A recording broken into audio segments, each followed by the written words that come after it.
Radio Shack.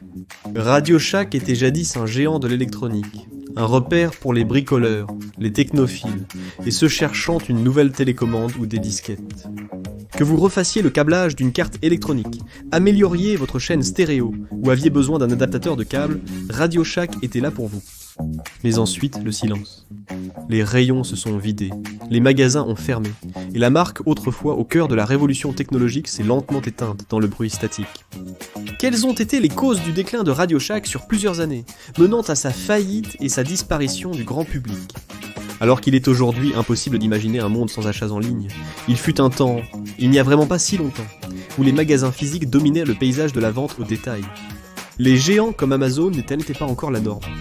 Les gens allaient réellement dans les magasins, parcouraient les rayons, demandèrent de l'aide aux vendeurs et ramenaient physiquement leurs achats chez eux.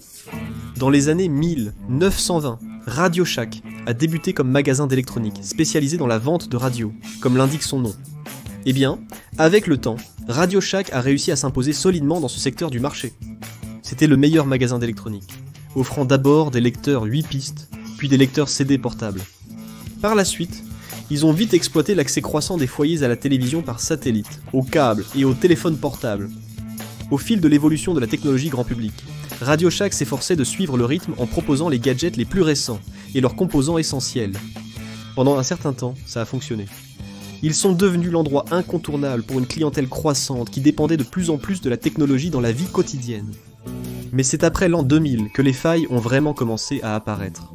Cela était en partie dû à l'essor d'Internet, notamment du commerce électronique et des achats en ligne. Radio Shack a été pris au dépourvu face à la concurrence féroce des boutiques en ligne. Alors que la technologie évoluait et que le e-commerce se généralisait sur Internet, Radio Shack n'a pas réussi à s'adapter à ce nouveau paradigme du commerce de détail. Pour réaliser des ventes, leur activité reposait uniquement sur leur magasin physique, ce qui obligeait naturellement les clients à se rendre sur place. Internet, en particulier avec l'accès haut débit généralisé, a transformé la façon dont les gens font leurs achats. Les consommateurs pouvaient maintenant trouver précisément ce qu'ils cherchaient, sans sortir de chez eux. Tandis que Radio Shack s'accrochait à son modèle de vente en magasin, d'autres ont anticipé le changement. Les concurrents se sont vite adaptés, investissant massivement dans la création de plateformes en ligne élégantes et conviviales. Les clients pouvaient facilement comparer les prix, consulter des avis et recevoir la technologie livrée à domicile en quelques clics. La dépendance de Radio Shack envers ses magasins physiques a entraîné une baisse significative des ventes, nuisant à sa rentabilité globale. Les consommateurs refusèrent d'acheter des composants électroniques et des gadgets, si cela impliquait de se rendre dans un magasin éloigné de plusieurs heures. De plus en plus de gens se tournent plutôt vers les détaillants en ligne comme Amazon et eBay. Ces entreprises comptent offrir le niveau de commodité et d'accessibilité attirant les consommateurs. Ces concurrents offraient une expérience d'achat en ligne inégalée par Radio Shack. En investissant dans l'infrastructure numérique, ils ont créé des sites web allant au-delà de la simple vente de produits. Ils guidaient les clients, offrirent des recommandations personnalisées, des comparaisons de produits et de nombreux avis d'utilisateurs pour donner confiance aux acheteurs sans voir l'article en personne. C'était non seulement pratique, mais aussi plus intelligent, rapide et personnalisé. Pendant ce temps, Radio Shack est resté ancré dans ses racines physiques, se concentrant sur ses magasins et négligeant le public des acheteurs en ligne qui grandissait rapidement. C'est cette montée en puissance du shopping en ligne qui a discrètement poussé Radio Shack vers l'irrélevance aux yeux de nombreux anciens clients. Les gens pouvaient trouver en ligne toutes les pièces électroniques recherchées. Cela supprimait le besoin de se rendre chez Radio Shack, et pour beaucoup de clients, si un magasin local avait soudainement fermé, ils ne l'auraient même pas remarqué. En outre, la plupart des produits étaient généralement moins chers en ligne et pouvaient être livrés partout aux États-Unis, incitant davantage les consommateurs à délaisser complètement les magasins physiques. Même pour un client déterminé à se rendre dans son Radio Shack local, moins à l'aise avec Internet, l'expérience menait souvent à de la frustration. Leur capacité à acheter l'article dont ils avaient besoin dépendait entièrement du stock limité de ce magasin. S'ils n'avaient pas l'article en stock, alors tout le déplacement du client au magasin était une perte de temps. Cela a entraîné un bouleversement majeur dans le paysage de la vente au détail, en particulier pour les produits technologiques. Les clients avaient maintenant encore plus de motifs d'éviter les magasins physiques. Avec de meilleurs prix, une variété infinie et la commodité inégalée des achats en ligne, il n'est pas surprenant que de plus en plus de consommateurs aient fait d'Internet leur référence pour répondre à leurs besoins technologiques spécifiques. Donc, vous penseriez sûrement que la solution pour ramener ces clients serait évidente. Radio Shack devrait s'adapter et s'intégrer dans ce nouveau paysage de la vente au détail, plus axé sur internet. Si Radio Shack était devenu un détaillant en ligne, comme Amazon, ou avait adopté un modèle hybride, combinant magasins physiques et options d'achat en ligne, comme de nombreux supermarchés populaires, cela aurait pu aider à éviter son déclin. Cela aurait créé des options pour ramener les clients en magasin, comme le retrait de commandes en personne. Mais au final, ils n'ont tout simplement pas su s'adapter. Le fait de dépendre des magasins physiques a commencé à freiner l'entreprise, surtout en ce qui concerne le coût de maintenir ouvert l'ensemble de leurs points de vente. De plus, loin de ralentir, les avancées technologiques n'ont fait que s'accélérer. Cela signifiait qu'avec l'innovation constante dans l'électronique grand public, les stocks des magasins Radio Shack devenaient rapidement obsolètes. Tout stock invendu représente une énorme perte pour l'entreprise. Mais les détaillants en ligne pouvaient facilement ajuster ou mettre à jour leur inventaire pour répondre à l'évolution de la demande des clients et à l'afflux de nouveaux produits technologiques sur le marché. Le e-commerce était plus compétitif mais aussi plus lucratif. Radio Shack a négligé la dépendance croissante des consommateurs au commerce électronique plutôt que de concentrer ses efforts sur l'établissement d'une présence en ligne. Et en refusant d'évoluer avec son temps, l'absence de Radio Shack sur internet l'a empêché d'atteindre une clientèle plus large. Même lorsqu'ils ont finalement créé une boutique en ligne, le site web de Radio Shack ne proposait aucune des fonctionnalités d'accessibilité que les consommateurs souhaitaient et auxquelles ils étaient habitués. Cependant, la perte de clients au profit du e-commerce n'a pas été le seul revers pour Radio Shack et ses ventes. Même d'autres concurrents ayant pignon sur rue s'en sortaient mieux. Cela nous amène tout naturellement à la prochaine raison pour laquelle l'entreprise Radio Shack a échoué. La plupart des entreprises existent pour combler des lacunes sur le marché, en identifiant certains créneaux et en répondant spécifiquement aux besoins des clients qui appartiennent à ce créneau. C'est une question d'offre et de demande, un principe familier à toutes les entreprises, surtout dans la vente au détail. Radio Shack n'était pas différent. Au-delà d'être simplement un magasin spécialisé dans la vente d'appareils électroniques et des dernières technologies, il proposait également des composants pour ceux qui souhaitaient réparer et entretenir eux-mêmes leurs appareils. C'était leur créneau, leur place sur le marché, et pendant un temps, ils étaient là les meilleurs à l'occuper. L'une des particularités de Radio Shack était de s'adresser à la clientèle des amateurs d'électronique fait maison, allant des passionnés aux professionnels spécialisés dans les réparations. Mais l'une des choses les plus myopes qu'une entreprise puisse faire, après avoir identifié son créneau, c'est de supposer qu'il restera une place vacante sur le marché pour toujours. Tout comme les opportunités que Radio Shack a manquées en ne s'imposant pas en ligne. Ils n'ont pas non plus compris qu'avec l'amélioration de la technologie, leurs clients n'auraient plus besoin de tout faire eux-mêmes. Le besoin de réparation à domicile a diminué grâce à l'augmentation de la durée de vie des appareils électroniques.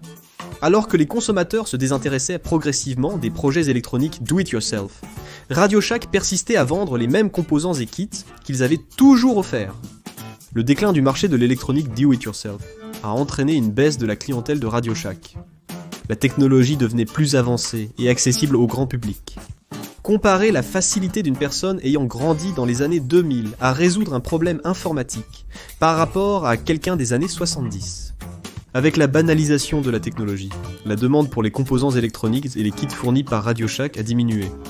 Les produits autrefois recherchés par les professionnels de la réparation électronique et les amateurs de bricolage à domicile étaient devenus essentiellement inutiles. Maintenant que de nombreux appareils électroniques, préassemblés, étaient aimantés plus facilement disponibles et à des prix plus abordables que jamais auparavant. Ce changement de marché a réduit le nombre d'amateurs d'électronique à faire soi-même, une clientèle clé pour Radio Shack. Leur déclin a donc entraîné celui de l'entreprise. Encore une fois, il y avait un moyen simple pour Radio Shack d'éviter leur chute s'ils avaient été plus disposés à s'adapter. Identifier que le marché était en train de changer et que leur clientèle de niche existante diminuait aurait été la première étape. Réaliser que le sol se dérobe sous vos pieds avant sa disparition totale. Reconnaître ces changements aurait pu donner à Radio Shack une chance de se battre. Avec une meilleure compréhension de l'évolution du marché, l'entreprise aurait pu s'adapter en ajustant son business model pour suivre les clients, au lieu de se fier au passé. Alors comment fait-on cela ? Une façon simple serait de diversifier les produits proposés par une entreprise. C'est fréquent dans la technologie et le divertissement. On n'écoute plus les cassettes, il est temps de vendre des CD. La vidéo home system n'est plus le format standard pour les sorties de films à domicile. Il est temps de passer au digital versatile disc, puis au Blu-ray.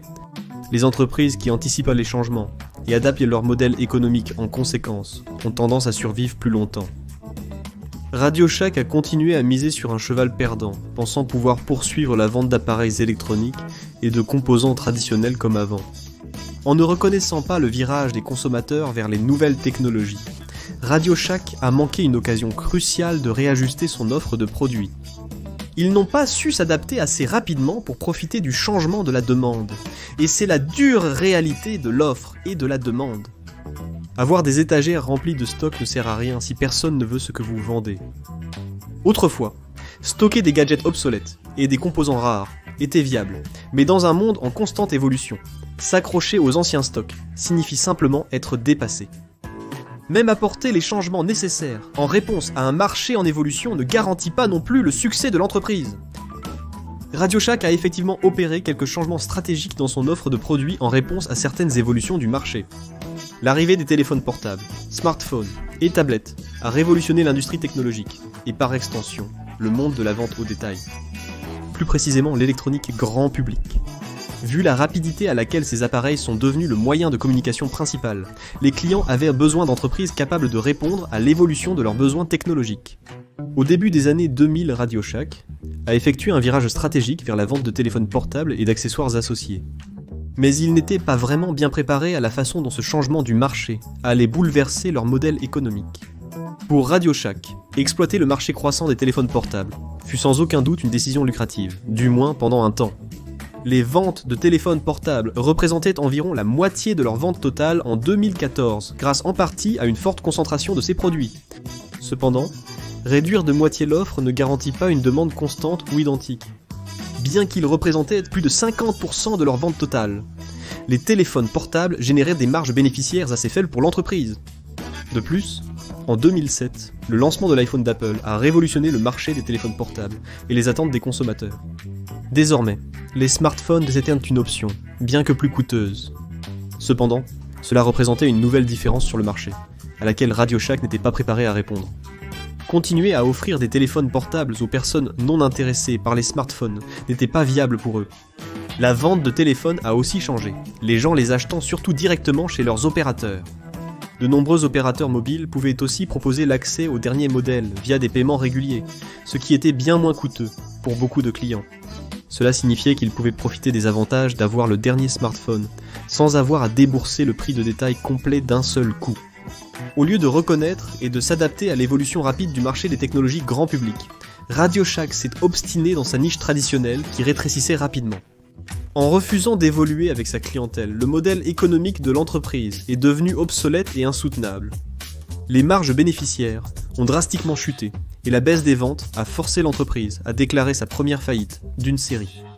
L'essor des grandes surfaces a également joué un rôle majeur dans la chute de Radio Shack. Contrairement aux petits magasins spécialisés sur lesquels Radio Shack comptait, les grandes surfaces sont d'immenses points de vente, généralement exploités par une seule entreprise dans le cadre d'une chaîne nationale. Ce ne sont pas des centres commerciaux, remplis de plusieurs détaillants, mais des géants autonomes. Ils proposent tous sous un même toit. Des entreprises comme Walmart, Target, Costco, Sears ou Barnes & Noble proposent une large gamme de produits allant de l'électronique à l'alimentaire, à des prix compétitifs. La prolifération de ces grandes enseignes a offert aux consommateurs un énorme confort. Les grandes surfaces offrent une large gamme de produits, de l'alimentaire au jardinage, en un seul lieu, proposant ainsi une expérience d'achat tout en un pratique. Les grandes enseignes comme Best Buy et Walmart ont détourné les clients des magasins physiques exploités par Radio Shack. Les consommateurs préféraient en faire leurs achats dans des magasins répondant à tous leurs besoins technologiques, comme Radio Shack, tout en offrant simultanément le reste de ce qu'ils pouvaient rechercher. Cela poussait Radio Shack hors du marché. Surtout lorsque ces géants de la distribution ont commencé à vendre de plus en plus de produits technologiques. Ils pouvaient offrir aux clients un choix plus large de produits que Radio Shack, des prix équivalents ou même inférieurs à ceux de leurs concurrents. Et tout cela au même endroit pratique. Bien sûr, un détaillant comme Best Buy ne se spécialise lui aussi vraiment que dans l'électronique. Mais la différence fondamentale qui a permis à leur entreprise de prospérer alors que Radio Shack souffrait, c'était la variété dans la gamme d'électronique qu'ils proposaient. On évoque les consoles de jeux, les appareils électroménagers et même les instruments de musique. Cette diversité est essentielle pour que Best Buy attire une clientèle plus vaste. Alors que Radio Shack se concentre déjà trop sur sa clientèle de niche, on retrouve cette même force dans les modèles économiques d'entreprises comme Walmart, voire encore plus puisque leurs produits sont encore plus variés. Leur marque propose des vêtements, de la nourriture, des chaussures, et plus encore, ainsi que de nombreuses marques grand public populaires. Alors que Radio Shack est resté concentré sur l'électronique spécialisée, cela les a empêchés de rivaliser au même niveau que les grandes surfaces qui offraient moitié bien plus à leurs clients. Les grandes surfaces peuvent vendre à peu près tout ce qui existe, mais leur véritable super pouvoir va au-delà de la variété, c'est le prix. Ces grandes chaînes utilisent donc leur échelle et leur puissance d'approvisionnement pour offrir des prix imbattables pour Radio Shack. Lors de votre dernière visite en grande surface, vous aviez peut-être une liste précise en tête, mais une promotion a capté votre attention. Un produit qui vous plaît, peut-être même un dont vous n'aviez pas besoin sur le moment. Mais il était tellement en promotion que vous vous êtes dit « pourquoi pas ?» Vous avez probablement déjà vécu une expérience similaire, c'est assez courant. Mais demandez-vous, comment les grandes enseignes peuvent-elles se permettre de baisser autant les prix ? Avoir quoi que ce soit en promotion doit sûrement signifier qu'ils perdent de l'argent. Les gens paient-ils moins cher ? Non, c'est faux. C'est en fait une stratégie assez ingénieuse pour attirer les clients tout en empêchant leur marge bénéficiaire de baisser. Ces détaillants savent deux choses, que les gens sont plus enclins à acheter quelque chose si c'est moins cher, et qu'ils ont énormément à offrir aux consommateurs en termes de variété de produits. Donc, en baissant les prix sur certains articles, ils incitent les clients à les acheter. Ils se rattrapent sur les ventes réalisées avec leurs autres produits, dans différents rayons. Donc, même lors de grosses promotions sur l'électronique, Walmart reste rentable grâce aux autres rayons. Les grandes enseignes avaient un autre avantage sur Radio Shack, une meilleure concentration de magasins. Radio Shack disposait d'un nombre limité de points de vente, ainsi que d'une gamme de produits trop spécialisés, pour avoir le même attrait grand public que les grands concurrents, ce qui signifiait que leur portée ne pouvait vraiment rivaliser avec les ressources étendues des autres détaillants. Pour garder ces magasins ouverts, Radio Shack devait maintenir des prix élevés afin de couvrir les coûts, ce qui n'a pas aidé non plus. Cependant, les prix compétitifs de leurs principaux concurrents demeuraient plus attractifs pour les consommateurs. En 2014, Radio Shack avait ouvert et exploité environ 4300 magasins physiques en Amérique du Nord. Mais un autre problème était que beaucoup trop de ces magasins étaient trop proches les uns des autres. Il y avait 25 magasins Radio Shack près de Sacramento en Californie, tous situés dans un rayon de 25 miles. À Brooklyn, New Jersey, 7 magasins étaient situés à moins de 5 miles les uns des autres. Avoir trop de magasins regroupés dans des zones qui se chevauchent a créé un autre problème majeur pour Radio Shack. Non seulement cela diluait leurs profits, en répartissant la clientèle sur trop de points de vente, mais cela entraînait aussi de sérieux problèmes de gestion des stocks. La concurrence avait déjà un avantage sur Radio Shack grâce à son choix plus vaste de produits, et ses prix plus abordables pour les consommateurs. Il devenait de plus en plus coûteux pour l'entreprise de maintenir autant de magasins ouverts, surtout ceux qui manquaient de stocks suffisants. Une grande partie de leurs problèmes venait du fait que Radio Shack avait l'habitude de vendre ses produits électroniques à un prix qui leur était profitable, mais qui était coûteux pour leurs clients. Quand Walmart et Best Buy ont dominé le marché et qu'Amazon les a dépassés en ligne, Radio Shack a perdu des milliards en chiffre d'affaires. On pourrait dire qu'en considérant toutes les raisons que nous avons évoquées jusqu'à présent, leur champ d'action était tout simplement beaucoup trop restreint. Les grandes enseignes avaient dépassé Radio Shack sur la variété et les prix des produits, ainsi que sur le nombre et l'emplacement de leurs magasins. Pour rester pertinent, Radio Shack a tenté de se réinventer. Ils ont élargi leur gamme de produits, avec des articles plus généraux, pour attirer une clientèle plus vaste. Sur le papier, l'idée d'élargir le filet pour attirer plus de clients avait du sens, mais en pratique, cela s'est retourné contre eux. Avoir désespérément besoin de revenus signifiait qu'ils ne pouvaient pas adopter le même modèle de tarification compétitif que les grandes surfaces. Cela signifiait que les produits que Radio Shack commençait à proposer étaient revendus à presque le double du prix de leurs concurrents. Un exemple parfait était un jouet Star Wars proposé sur le site de Radio Shack en promotion à 99$.